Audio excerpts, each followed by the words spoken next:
Segunda-feira, mais um dia de CPI do PROBEM aqui na Câmara Municipal de Santa Cruz do Rio Pardo. Os trabalhos de investigação vão chegando à reta final. E na data de hoje, um dos depoimentos mais aguardados, o do prefeito Diego Cingolani. O chefe do executivo afirmou que teve conhecimento das possíveis irregularidades em meados deste ano, após um estudo realizado por auditoras a seu pedido, e que, a partir deste momento, pediu o congelamento dos pagamentos e a instauração de uma auditoria oficial. Diego negou que tem orientado a direção do PROBEM, ou mesmo os veterinários, a lançarem procedimentos diversos quando os de fato realizados não constassem na tabela do projeto. O prefeito ainda afirmou que só vai liberar o pagamento dos valores auditados pela prefeitura. Bom, eu acho que foi positivo, precisava vir aqui, a gente tinha me colocado voluntariamente a vir. Não estamos fazendo caça às bruxas, mas sim colocando a responsabilidade, fica nítido ali pela minha fala, pelos termos do contrato, a quem é responsabilidade, até mesmo essa conversa aqui com os veterinários. Fizemos reuniões, levantamos o problema, a partir da hora que a conta estava desorganizada, não tem como eu, enquanto prefeito, pagar essa conta sozinho. Eu iria abrir uma sindicância, uma auditoria, empenhar os valores e pagar. Porém, houve a CPI, foi criada a CPI, então agora aqui na CPI a gente resolve. Fui informado agora no final dos trabalhos que a Márcia, a diretora, já fez todos os levantamentos. Agora vamos atrás disso e amanhã eu dou uma posição a todos vocês. Em que momento o prefeito de Santa Cruz do Rio Pardo teve informações de possíveis irregularidades no PROBEM? E qual foi a sua decisão a partir daí? Foi a partir de agosto de 2024, né? Porque quando houve a reestruturação em 2023, eu lembro que eu fiz uma reunião, falei, olha, peçam os prontuários, se organizem, tudo isso. Aí chegou a problemática da conta, por meio dos veterinários, eu falei, Márcia, cadê as contas? Ah, eles não conseguem montar, eles não dão conta de fazer a parte administrativa. Daí os veterinários falaram que era um vai e volta de documentação. Eu falei, me organiza a documentação para eu pagar. Até agora não apareceu essa organização da documentação para eu pagar. E nisso está rolando a CPI. Eu falei, para o programa agora. Eu falei, me organize e mostre a conta que nós vamos pagar dentro daquilo que está contratado. Agora, os embrólios que ela fez no meio do caminho, como que eu vou pagar? Como que eu vou com o meu CPF e assinar ali? Não. Tem que ter uma auditoria, vou ter que ter a anuência da Câmara Municipal para pagar, que a falha não foi minha, certo? Eu, enquanto prefeito, sou o gestor do contrato, o criador da política pública. Eu vou ser prejudicado se eu pagar dessa forma, pagar algo que não ocorreu. Então, que provem. Já disseram, todos os prontuários estão lá com a Márcia. Então, ela que apresente a conta formalmente perante a CPI. Agora, até essa data em que o senhor teve conhecimento de possíveis irregularidades, muita coisa foi paga dentro do PROBEM. Até o final de 2023, antes daquela reestruturação, nós sabemos que eram lançados procedimentos com valores similares, caso o que foi realizado não constasse na tabela do PROBEM. Portanto, provavelmente foram pagos de maneira equivocada. Em relação ao que foi pago, qual que é a responsabilidade do prefeito? A minha sugestão, né, dentro do processo será, como disse já em reuniões, audita o que está em aberto, resolve, abre o que foi pago e vê se ali dentro tem alguma intercorrência, na mesma regra. Como todos têm a receber, se tiver a pagar também faz o equilíbrio de contas dentro de um processo. Eu preciso do quê? Organização administrativa e jurídica para isso. Certo? Uma das grandes polêmicas até aqui, prefeito, é a versão de que desde o início, desde o primeiro atendimento do PROBEM, já havia uma orientação que partiu do próprio prefeito dizendo o seguinte, olha, se não houver procedimento previsto na tabela, lance-se um outro procedimento com valor similar.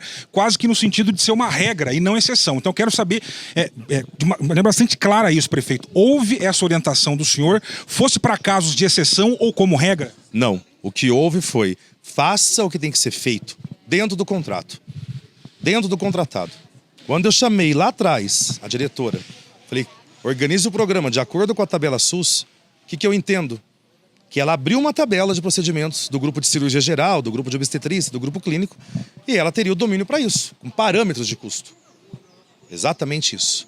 Isso passou por procuradores, passou por técnicos, passou por comissões. Então, exatamente, o pagar é dentro daquilo, obviamente, que está contratado.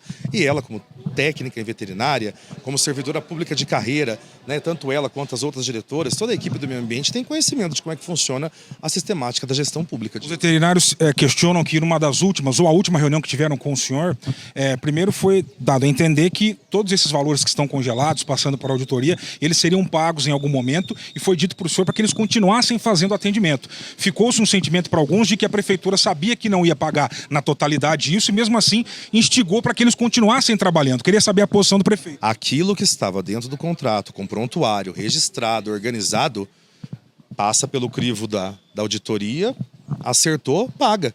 Foi o que eu coloquei. O que não houve foi o encaminhamento dessa documentação para pagamento. Que é aí que está essa desorganização da Márcia, que pelo que foi informado agora está resolvida. Tá bem? Uma última pergunta, prefeito. Qual seria a solução, né, para esse caso, juridicamente, politicamente, para que chegássemos num bom termo para todos os envolvidos? Muito tranquilo, né? Acho que o processo administrativo resolveria isso. Não precisaria de uma CPI para isso. Está bem nítido que houve uma desorganização, uma conta a pagar. Agora, levantou a conta, vamos auditar essa conta, porque não vamos pagar 70 dias de internação para gato. Isso aí o responsável pela autorização vai ter que pagar, certo? Mas aquilo que é devido pela prefeitura tem que ser pago, os veterinários têm que receber. Ao final de seu depoimento, o prefeito Diego Cingolani foi confrontado por alguns veterinários do PROBEM que acompanhavam a oitiva. Então vamos esperar o resultado da CPI, tá? Você vai glosar? Eu não. Não. Pô, mas você pagou o dinheiro. Deixa a auditoria. Mas se chegou lá, é isso que nós estamos discutindo aqui, a própria auditoria que vai resolver isso. Eu tinha dito isso a vocês. Tudo bem, Diego. Exato.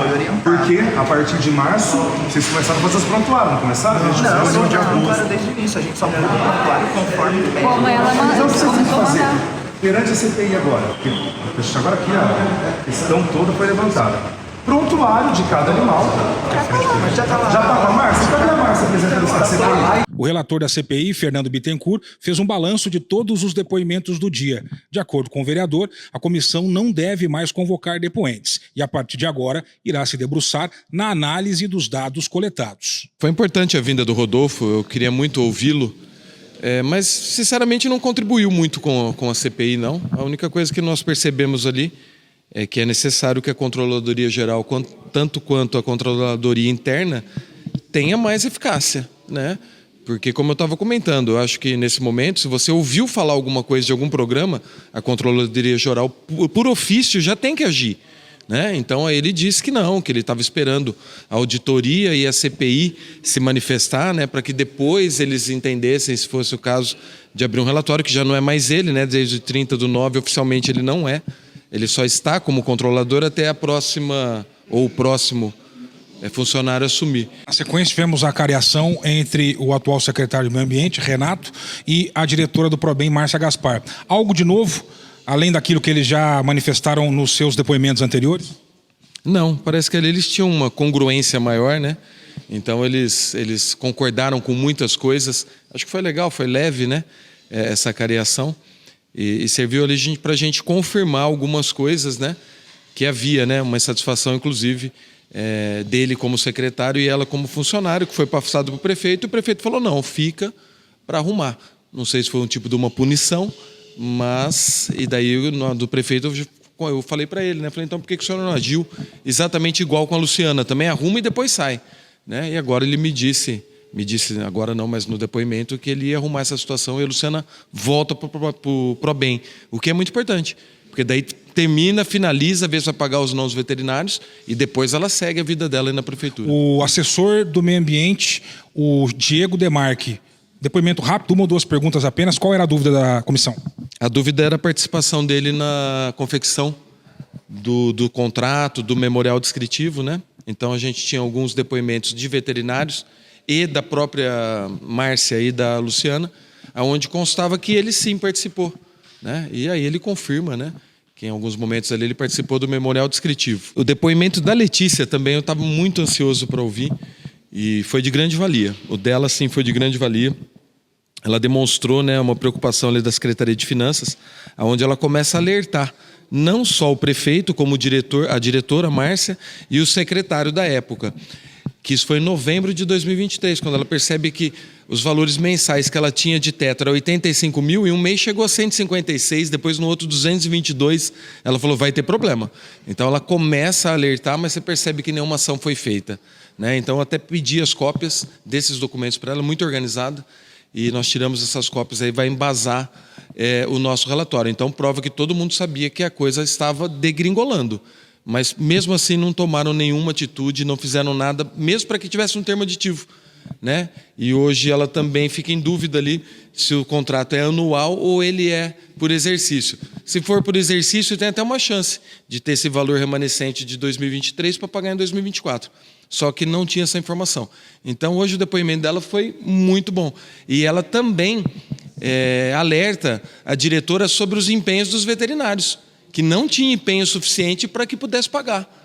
E ela também passou os valores a pagar de 476 mil, que não bate com o nosso, que é de 676. Pode ser maior o buraco do que a conta da secretária. Na minha opinião, é maior o buraco. Então, mas mesmo assim foi bom para a gente ter um parâmetro. Cristiano Miranda também é importante, ele esteve ali no princípio, né, do ProBem, e em alguns momentos ele admite, né, falhas, né, não dele especificamente, mas do programa. Ele percebe que faltou um pouco de controle, faltou algumas travas ali para o sistema poder melhorar. Mas foi muito bom o depoimento dele, foi tranquilo também. Ele parece que estudou tudo, né, trouxe até uma pasta para poder explicar e ajudou aí nas nossas conclusões agora. Como ele disse, eu não consegui ver má fé, né, em momento nenhum, nem de secretário, prefeito, diretor, veterinário. A gente vê uma grande falta de controle. Mas, infelizmente, faltou alguém ali muito mais próximo desse programa, né, para não deixar duas funcionárias tocando um programa do jeito que elas entendiam e interpretavam a lei. Então, isso é uma falha muito grande. A não utilização da tabela da segunda lei é uma falha muito grande, porque a tabela da segunda lei ela é muito boa. Ela caracteriza ali vários procedimentos, em cada tópico, vários procedimentos, que talvez se fugisse ali era um ou outro só, e daria para utilizar. E tem a falha dessa lei e da outra também, onde não coloca um valor, né? Um valor de parâmetro, é tudo valor social. O meu valor social é um, o seu é outro, do Marquinho é outro, do Miranda é outro. Então tem esses erros, sim. E como eu falei no final ali para o Miranda, né, agora no depoimento, a intenção é que a gente arrume esse programa e que ele possa continuar um programa maravilhoso. Mas do jeito que estava, já teria passado de 2 milhões brincando e não ia ter como pagar. Como agora eu ainda tenho a minha preocupação, até conversei com os veterinários, se eles vão receber ou não. Tá? O prefeito falou que sim, né, dentro do que a auditoria apontar, só que a auditoria prorrogou por mais 30 dias. Mas 30 dias é 2 de janeiro. Então, mais uma preocupação que fica para a gente. Essa narrativa do prefeito para o senhor, ela coaduna com a realidade levantada pela CPI até aqui? Não coaduna, não corrobora com o que nós levantamos. Todos os veterinários praticamente contaram a mesma história. Primeiro dessa reunião que teve, que ele falou para continuar. Ele não falou para continuar e fazer apenas os procedimentos que estavam em lei. Até falei para ele aqui na presença dele. Tá? Todos falaram completamente diferente e confirmaram isso. Confirmaram. Então, não bate essa narrativa. A doutora Giovana foi muito clara, né? Até tem um vídeo desse primeiro atendimento, inclusive o Miranda está, a doutora Giovana, a Márcia Gaspar e o prefeito. E nesse primeiro procedimento ele já autorizou. Tá? Então, isso é a fala dos veterinários, da Márcia, da doutora Giovana. Então, também essa narrativa dele não concorda. Eu até acho que depois ele não tem autorizado. Mas como autorizou virou uma jurisprudência, se a gente pode falar assim, né? Então, daqui para frente, todo mundo pode fazer. Então, para mim, foi o que aconteceu, tá? Mas as narrativas e o que nós colhemos de depoimento é que nessa primeira ele autorizou sim. E ele fala de um curativo. Não era um curativo. Era a extração ocular, né? De um animal que tinha sido atropelado. Então, ele falou de curativo também não era. Ele sabia que tinha que realizar eloclusão, alguma coisa assim, né? Para que tirasse esse olho desse animal. Então, a narrativa dele não bate e vai ser relatado conforme os veterinários falaram. Todos falaram a mesma coisa, somente ele falou diferente. Às vésperas de ter que relatar o caso, o que o senhor pode falar para os detratores e para os defensores da CPI, chegando nessa reta final agora? Para os detratores, vamos lá. Percebe-se que depois de um tempo, né, eles começaram a perceber a importância dessa CPI, começaram a acompanhar e até vir aqui participar, fazer perguntas, né, alguns questionamentos. Então, isso foi muito importante, né? Muito importante. Nós demonstramos a credibilidade. É extremamente cansativo demais participar de uma CPI. E eles perceberam o nosso trabalho e perceberam a intenção. E a intenção não era política, porque se fosse política a gente tinha feito antes da eleição. E com certeza teria rendido frutos, né? Muita gente acompanha, muita gente fala da CPI. Então, a ideia não era essa, está comprovada. E os defensores só agradecer, né, que foram os 5, né, que realmente abriram essa CPI com as assinaturas. Mas a gente fica feliz também que os que não quiseram a CPI hoje entendem e já divulgaram em rádios, na imprensa, que ela é importante. A gente fica chateado ainda com alguma parte da imprensa que trata como circo, que trata... Talvez eles não Curiosamente, a imprensa que não acompanha, né? Que não acompanha. Que não tem representante na CPI. Exatamente, eu falo isso. Justamente a que não acompanha. né? E chamam a gente lá para dar entrevista, a gente dá entrevista, explica tudo, parece que na hora ali nós somos as melhores pessoas do mundo, e no outro dia começa a criticar, chamar de circo, falar que nós estamos fazendo tudo errado, vai ligar agora para o vereador para pedir para atender animal. Ninguém parou a CPI. A CPI parou porque ela tinha que... o PROBEM parou porque tinha que parar. Tinha que parar, era um absurdo o que estava acontecendo. Então nós estamos fazendo o nosso papel, estamos com a consciência tranquila e vamos continuar independente do que os outros achem ou não. Quanto mais pessoas gostarem, melhor. Mas quem não gostar não vai atrapalhar em nada. Diego Singolani para o Página D. Sua voz, sua comunidade, seu jornal.